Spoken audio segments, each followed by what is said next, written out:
अगर आप भी चाहते हैं यमुना म्यूजिक के ऑडियो वीडियो सबसे पहले आप तक पहुंचे तो हमारे चैनल को सब्सक्राइब करें और साथ ही साथ बेल आइकन को दबाना ना भूलें ताकि सभी वीडियो आप तक पहुंचे। धन्यवाद।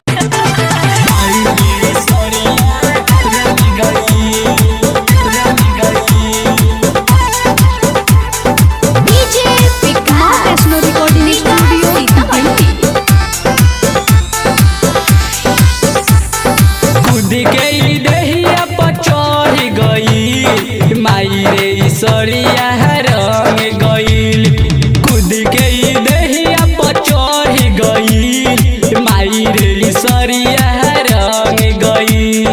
दहिया पर चढ़ के हमर देवरवा दहिया पर चढ़ के हमर देवरवा धई के सरिया लमार गईल खुद के दहिया पर चढ़ गईल माई रे सरिया खुद के दहिया पर चढ़ गईल माई रे सरिया रंग गईल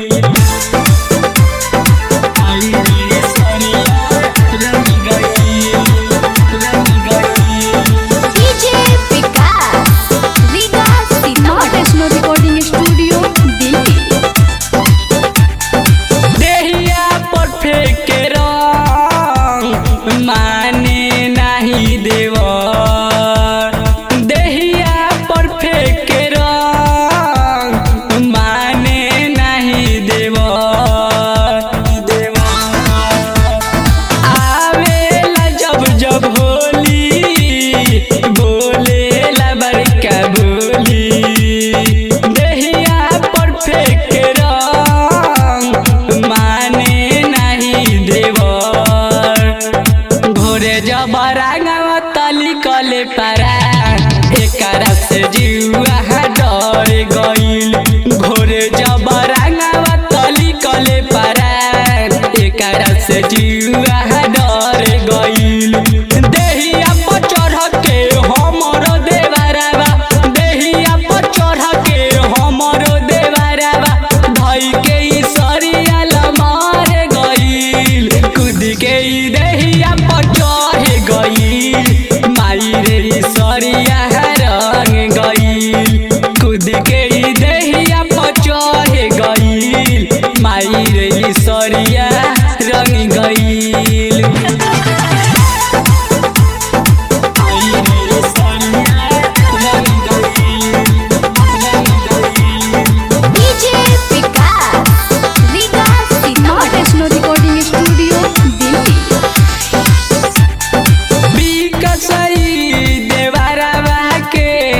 तनिको नहीं बुझाला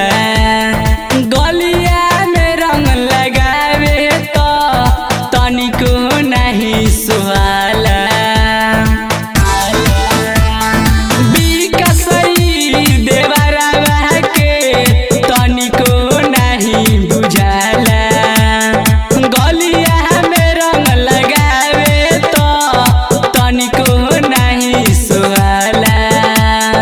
राइटर गे हानि नवल के चाल एही जानी सबे सुधर गईल राइटर गे हानि नवल के चाल एही जानी सबे सुधर गईल दहिया पर चढ़ के हमर मछुदारा दहिया पर चढ़ के हमर देवरवा धई के सरिया लमार गईल खुद के दहिया पर चढ़ गईल माई रे सरिया रंग गईल खुद के दहिया पर चढ़ गईल माई रे सरिया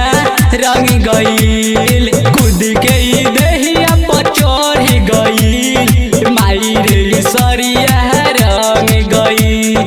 दहिया पर चढ़ के हमर देवरवा दहिया पर चढ़ के हमर देवरवा धई के सरिया लमार गईल खुद के दहिया पर चढ़ गईल माई रे सरिया रंग गईल खुद के दहिया पर चढ़ गईल माई रे सरिया रंग गईल।